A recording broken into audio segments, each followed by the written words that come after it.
Yo, what's going on, guys? Rygo here from Kite. So I'm just getting the RV loaded up and planning a little weekend excursion. So I'm gonna go chase some wind around the state of Michigan. And it's kind of funny, but the last few years I've been traveling the world and checking out all the different kite hotspots. And right out my back door there's some pretty amazing beaches, and just a few hours away you can find anything from slicks to good waves. And you know, there's even actually some shallow clear blue lagoons where you would think that you're actually like in the Caribbean, with the exception that there's pine trees dotting the coast. So I'm pretty excited to get out there with Kristen and do some exploring, get out on the lakes, maybe do a bit of supping and things like that, and just get out in nature. And this week I was trying to think of some new fundamentals videos to do while we're on the road. So I think I'm gonna set up a GoPro on a line mount and get some fun transitional videos for you. I was on the phone with my buddy Ben, who's been teaching out west this past year, and he mentioned that he likes to get students within their first 2 weeks of riding to do down loops with their transitions. And he made a good point that a lot of riders never actually loop their kite, and it actually got me thinking about transitions as well. A lot of riders just get caught in the habit of just doing their basic standard transition where they just go back and forth, and you can really bring a lot of new energy and flow to your riding if you do a trick with your transition, go the other way, and then just do another transition with a trick. So this week we're gonna do 3 different transitional tricks, and I think I'm gonna break it up into segments. So we'll do a beginner-oriented trick, an intermediate level trick, and then a more advanced transition. And I think I'm gonna get some miles logged in right now, and we'll probably catch up with you sometime tomorrow. We'll pull off the road and go through these tricks. And I'm pretty excited about this one, so let's get to it.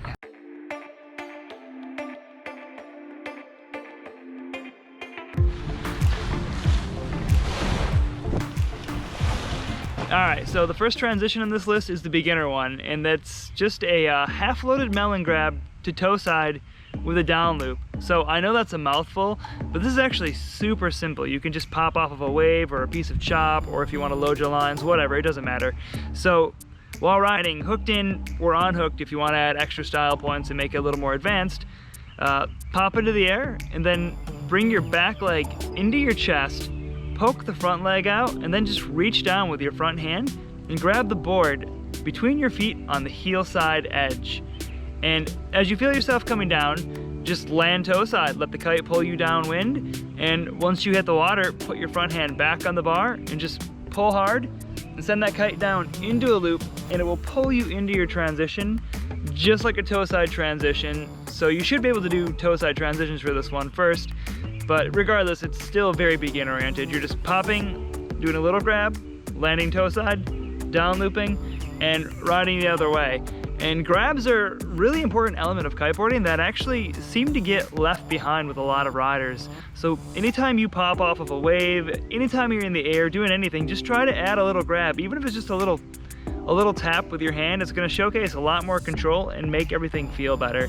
And a little tip for this one, when you're doing this, just split the bar with your backhand on the center lines, because you do want to keep some pressure on the front side of the bar, because it's really easy to send the kite up on this one. And you do want to keep the kite a bit lower so that it keeps pulling you forward while you're doing this transition. And if you can get that, it's really natural when you just land, put your front hand back on the bar, pull hard, the kite will loop, and then it'll feel just like a regular transition. So give that one a go and just try to poke that front leg out and away from the kite and tuck that back leg into your chest to make this one look good. All right, so for the second transition on this list, we're gonna do a little bit more of an intermediate move, and what it's going to be is a switch, non-inverted back roll, jump transition. So you should know how to do jump transitions, you should know how to do back rolls, and be fairly confident riding switch. But what's nice about this one is it's kind of easier because you're actually landing going in the direction that you would normally ride.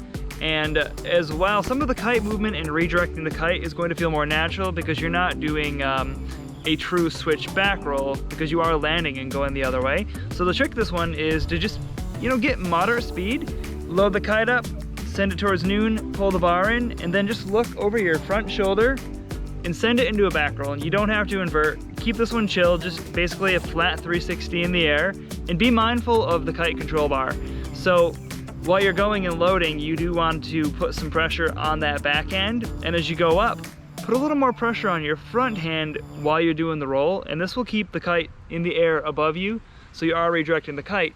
And as you come out of that super simple flat back roll, pull hard on what was your backhand, but will now become your front hand, if that makes sense. So pull on that hand. In my case, it's my left hand that was my backhand, and when I land, it's now my new front hand.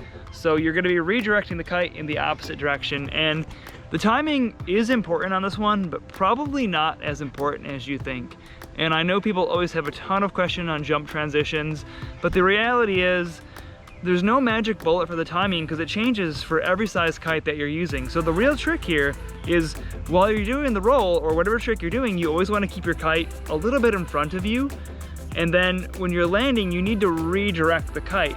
So all you have to do is, as you're coming down, just pull really hard in the direction that you want to go, and you will land riding away. So the trick to landing anything like that is landing with a bit of speed. So you can't be tentative with this one, and a lot of riders will come into tricks going slow and trying to land slow, and it might help if you go back and watch the fundamentals video that we did about 3 tips for better kite control and 3 tips for better kiteboard control to help you understand the approach for tricks. But the point is that if you redirect the kite and land with a bit of speed, riding downwind, you'll understand the timing of a jump transition a lot better. It's a lot easier than you think, so there's no need to overthink it. Just go in, send that kite, keep it in front of you while you're rolling, and as you're coming down, send it back the other way and just pull really hard on your backhand.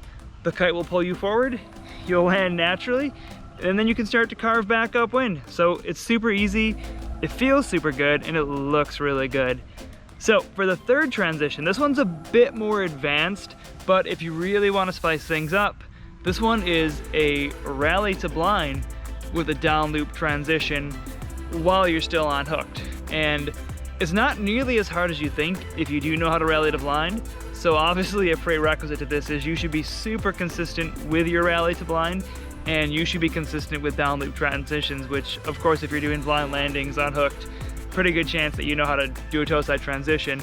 But with this one, I will go over a few of the key points for the rally to blind, and I actually do have a rally to blind video planned for our unhook series, so we will be covering that one later. But the key points are to come in with good speed and keep the kite low on this one. So you don't want the kite high at all. You really want this one below a 45-degree angle almost, and you know, ride, unhook, load up the kite and do a good scoop, and then just throw your legs up behind you and do a little poke. And right before you feel yourself start coming down, the key to this trick is to pull the bar really hard into your lead hip. So it's a very aggressive motion, and you want to keep both hands on the bar while you're doing this. And what's going to happen is you're going to get your weight right over the bar. You want the bar almost underneath you so that you can fall on top of it. You don't want your arm stretched out back like this while you're doing this. You want the bar underneath you. So pull really hard and get the bar there. And then with a really kind of snappy, aggressive turn, you just want to really throw your body into the back rotation, and then just commit to essentially landing toe side, but with the bar behind your back.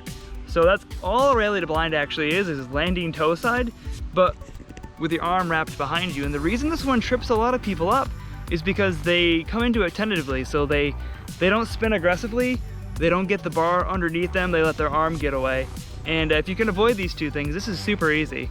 So once you land, pass the bar quickly so you're essentially just riding toe side, and then pull on that front side of the bar to down loop the kite so that it pulls you back around, and as you come around you can hook back in. And one final tip as well for this one, and like I said, you should know how to rally to blind, but you do want to twist the bar behind your back. And I won't go too into detail again because this isn't the full rally to blind video. You should know how to do that one. If you don't yet, don't worry about it, just focus on the first 2 transitions. But for those of you out there who are unhooking, this is just a really fun one to spice up a basic unhook move. So yeah, that's pretty much it for this week. Next time around, we're gonna do some fun variations of the front roll and the back roll, and just go into some different things that you can do to spice those up. So if you found this video helpful, please give it a thumbs up. Don't forget to subscribe, and until next time, this has been Rygo.